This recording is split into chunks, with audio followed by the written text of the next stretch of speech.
तो हेलो दोस्तों, अब आपके सामने नया वीडियो लेकर आ गए हैं जो कि एनालॉग इलेक्ट्रॉनिक्स का ही है। अब क्लास सी एम्पलीफायर पढ़ाएंगे। इसके पहले वाले वीडियो में हमने आपको क्लास बी एम्पलीफायर पढ़ा। तो क्लास सी एम्पलीफायर क्या होता है, डिफिनेशन आपको बताएंगे और अच्छे से नोट्स बनाइए। वीडियो अच्छी लगे तो लाइक और सब्सक्राइब करें, अपने दोस्तों के साथ शेयर कीजिए। आइए हम लोग चलते हैं class C amplifier. Class C amplifier, अब क्लास सी एम्पलीफायर की बात, इसमें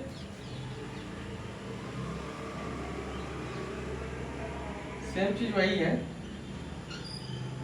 बहुत ज़्यादा डिफरेंस तो नहीं है, मगर लोग कहते हैं डिफरेंस है, हल्का डिफरेंस है। देखो अब यहाँ से एडीसी लोडाइन है, तो यहाँ जो इनपुट सिग्नल होगा, आउटपुट सिग्नल होगा, वो लेस देन हाफ साइकिल होगा। मतलब लेस देन हाफ साइकिल जो फ्लो होगा collector current less than half cycle या लेस देन हाफ साइकिल या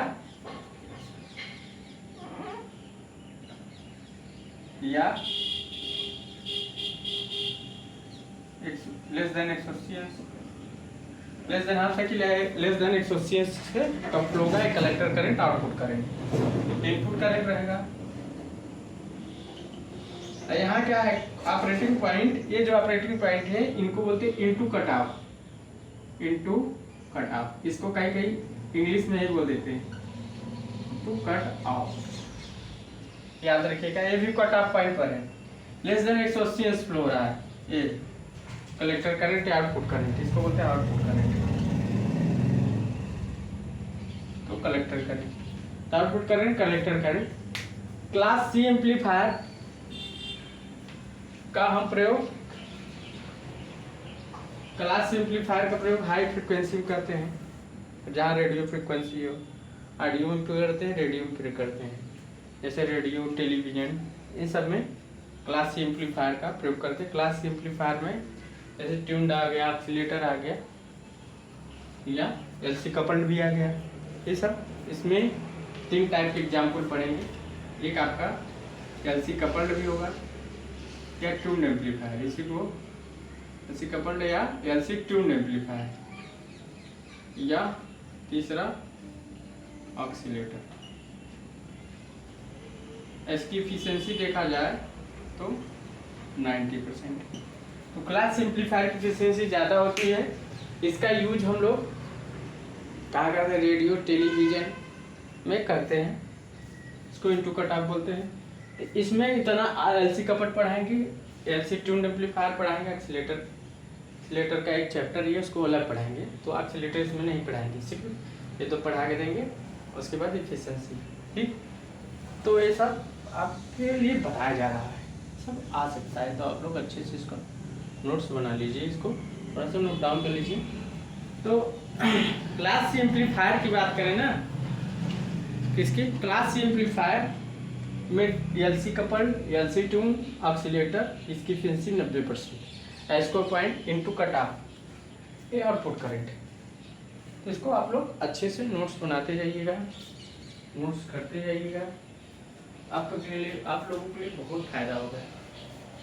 क्योंकि ये क्लास सी एम्पलीफायर आ सकता है, क्लास बी एम्पलीफायर आ सकता है।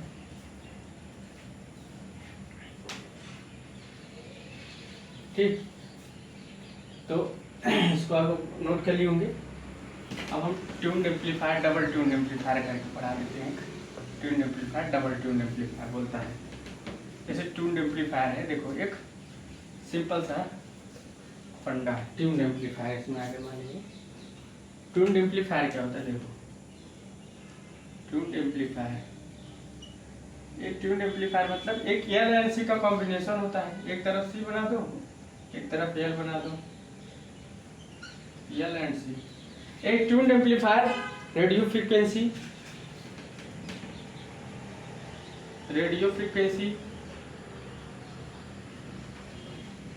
मतलब 100 किलोहर्ट्ज से 1000 मेगाहर्ट्ज बताओ।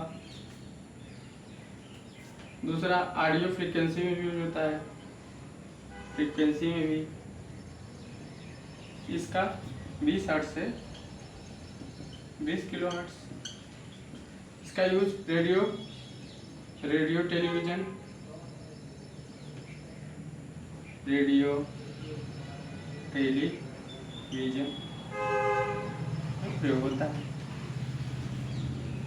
और ये रिजोनेंस सिग्नल भी उत्पन्न करते हैं। ये जो एलसी, जैसे हमारा कैपेसिटर चार्ज डिस्चार्ज होता है उसी समय हमारा रिजोनेंस सिग्नल उत्पन्न होता है। तो क्या होता है, रिजोनेंस सिग्नल जनरेट करते हैं, produce resonance signal, produce resonance signal, resonance signal. तो क्या प्रोड्यूस करते हैं, रिजोनेंस सिग्नल प्रोड्यूस करते हैं। तो हमारा जो एम्पलीफायर है, ट्यून्ड एम्पलीफायर, ये रेडियो फ्रीक्वेंसी सिग्नल जनरेट करते हैं, ऑडियो फ्रीक्वेंसी भी जनरेट करते हैं, रेडियो टेलीविजन में यूज होता है इसका, प्रोड्यूस रिजोनेंस सिग्नल प्रोड्यूस करते हैं। इतना ट्यून्ड एम्पलीफायर के बारे में आप लोग जानते रहिए कि ट्यून्ड एम्पलीफायर क्या होता है। ये एलसी कपल्ड एम्पलीफायर होता है, कपल्ड किया गया है, एल एन सी आपस में कॉम्बिनेशन है। अब देखो एलसी कपल्ड पढ़ाएंगे ट्यून, तो पहले हम लोग डबल ट्यून एम्पलीफायर पढ़ेंगे, फिर उसके बाद एलसी कपल्ड एम्पलीफायर पढ़ेंगे। तो ट्यून एम्पलीफायर सुन लिए। अब डबल ट्यून एम्पलीफायर की बात करते हैं। किसकी, डबल ट्यून एम्पलीफायर।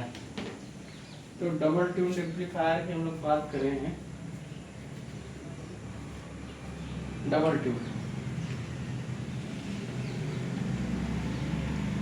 ट्यून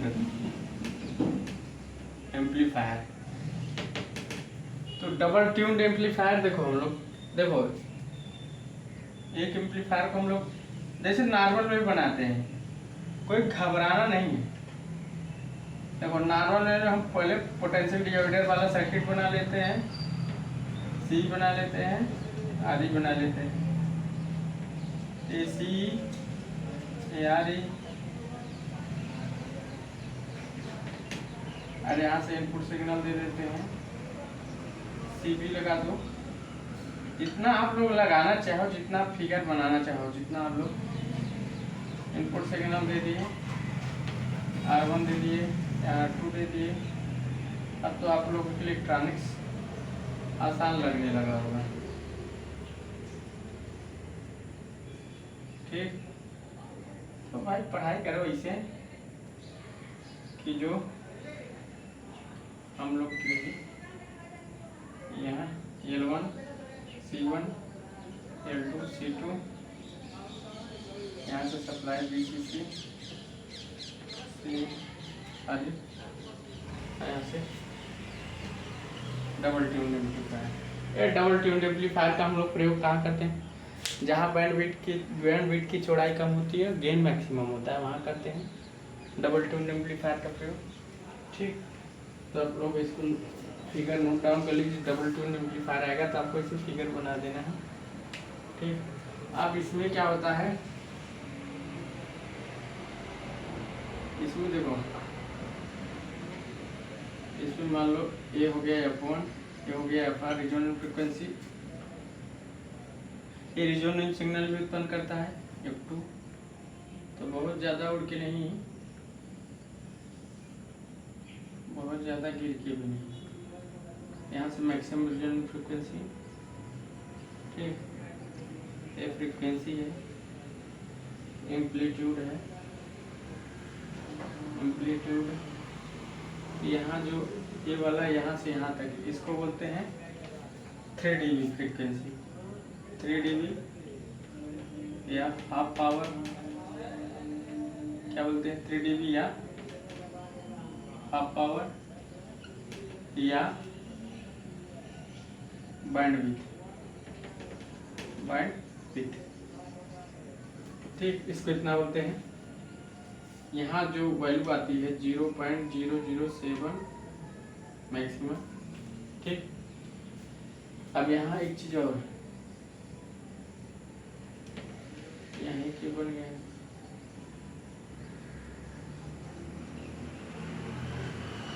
देखो यहाँ इसको बोलते हैं लूज कपलिंग। क्या बोलते हैं? Loose coupling. यहाँ इसको बोलते हैं थोड़ा सा अच्छे से, इसको बोलते हैं टाइट कपलिंग। इसको बोलते हैं क्या? Tight coupling.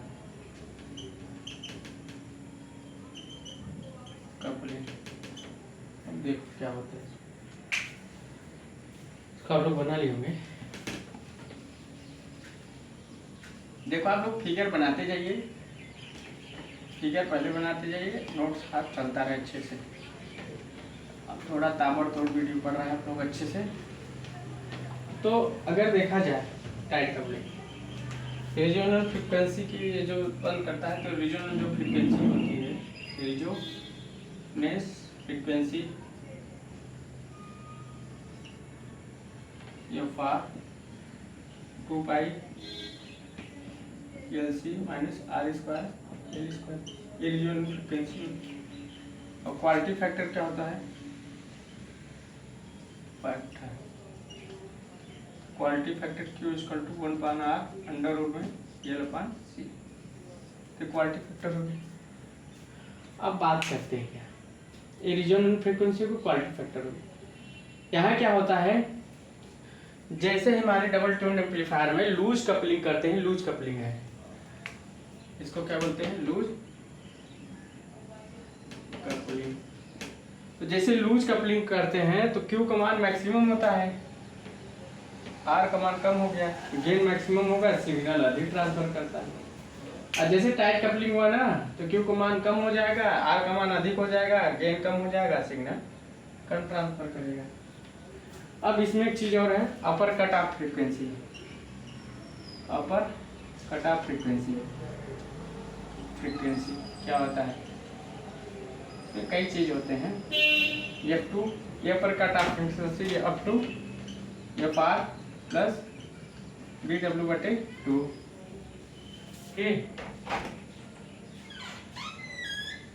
तो BW2 और F1 lower cut off frequency, तो लोअर कट ऑफ फ्रीक्वेंसी तो क्या होता है? Lower cut off frequency F1 FR minus BW/2। ठीक, इसको बोलते हैं रीजनल फ्रीक्वेंसी। अब जैसे बैंड विड्थ क्या होगी? बैंड विड्थ अगर कहे BW FR/Q, या इसे बोलते हैं F2 माइनस F1, इसको बोलते हैं बैंड विड्थ। ये चीजें पूछता है एग्जामों में, आप लोग नोट डाउन करते जाइए। कहीं पर अगर अपर कट ऑफ फ्रीक्वेंसी पढ़े, FR रीजनल फ्रीक्वेंसी देगा प्लस बैंडविड्थ/2, बैंडविड्थ दे दिया तो FR/Q, Q क्या है? क्वालिटी फैक्टर है, Q का मान हमने लिखा है। तो इसमें क्वेश्चन भी पूछा हुआ है, कभी कभी फार्मूला भी पूछ लेता है। बैंडविड्थ क्या है? F2 minus F1 FR/Q। यहाँ पर कट ऑफ फ्रीक्वेंसी ये है F2 FR plus BW/2, lower cut off frequency F1, lower cut off frequency है, अपर कट ऑफ फ्रीक्वेंसी है। दोनों का अगर हम कर दे तो बैंडविड्थ है, इतना बैंडविड्थ हो जाएगा इसमें। F2 माइनस F1 ये बैंडविड्थ है, इसकी बैंडविड्थ है। ठीक, नोट डाउन कर लीजिए। और ये जो होता है 3 dB frequency, half power frequency है, बैंडविड्थ बोलते हैं। तो नोट डाउन कर लीजिए डबल ट्यून्ड एम्पलीफायर में। ठीक, डबल ट्यून्ड एम्पलीफायर अभी क्लास C एम्पलीफायर ही चल रहा है। क्या चल रहा है? क्लास C एम्पलीफायर चल रहा है। इसके बाद LC कपल्ड एम्पलीफायर पढ़ा देंगे आप लोगों को।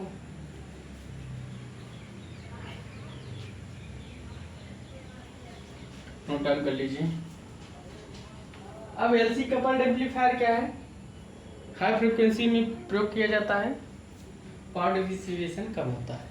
ठीक, सब याद रखिएगा, पूछता है, कहीं पूछ लिया तो आप लोग अच्छे से कहीं कहीं ये देखो, इसी में से क्वेश्चन पूछ लेगा। FR की वैल्यू दे देगा, BW देगा, कहे अपर cut off frequency, lower cut off frequency, bandwidth बोलेगा, दोनों को वैल्यू मान निकाल तो मैंने से कर बैंडविड्थ निकलेगा।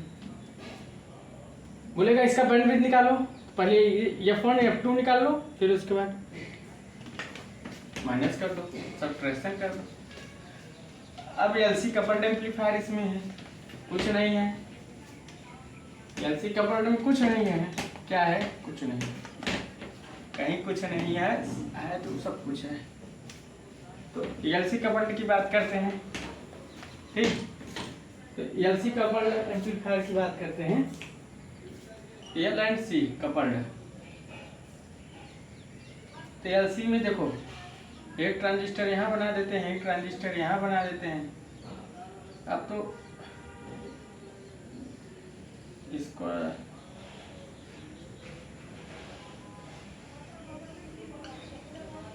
ARE हो गया, ACE हो गया, ये हो गया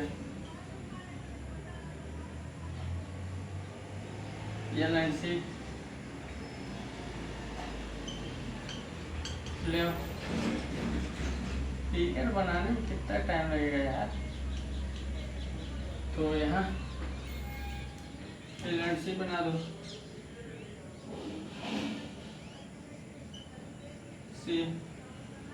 C2 मान लो, C1 मान लो, ये सप्लाई दे दी, VCC दे दी, L1 मान लो, L2 मान लो, R1 मान लो, R1 डैश मान लो। यहाँ से अगर हमने यहाँ से यहाँ तक दिया इनपुट, यहाँ V इनपुट, यहाँ R2 मान लो, ये भी ग्राउंड कर दो, ये R2 डैश हो गया, ठीक। ये C1 अभी C डैश मान लो, ये R डैश मान लो, मतलब अपने बनाने का तरीका है। C1 C2 please LC coupled ये हाई फ्रीक्वेंसी में उपयोग होते हैं, इसमें पार्टिसिपेशन कम होता है। एलसी कपल्ड ट्यून एम्पलीफायर है एक तरह से, मतलब क्लास एम्पलीफायर है। तो कपल्ड एम्पलीफायर में हमने कौन कौन से कपल पढ़ा दिया? आरसी ट्रांसफार्मर, एलसी, और एक है गया डायरेक्ट कपल, ठीक। तो एलसी कपल्ड एम्पलीफायर में हमने आपको बता दिया। अब क्लास एम्पलीफायर लगभग समाप्त हो गया। अब क्लास एम्पलीफायर पे आते हैं। मैक्सिमम पावर और कुछ उसमें अच्छे चीज़ पढ़ेंगे। वोल्टेज पावर एम्पलीफायर में डिफरेंस पढ़ेंगे। मैक्सिमम पावर ट्रांसफर कब होता है वो चीज़ पढ़ेंगे।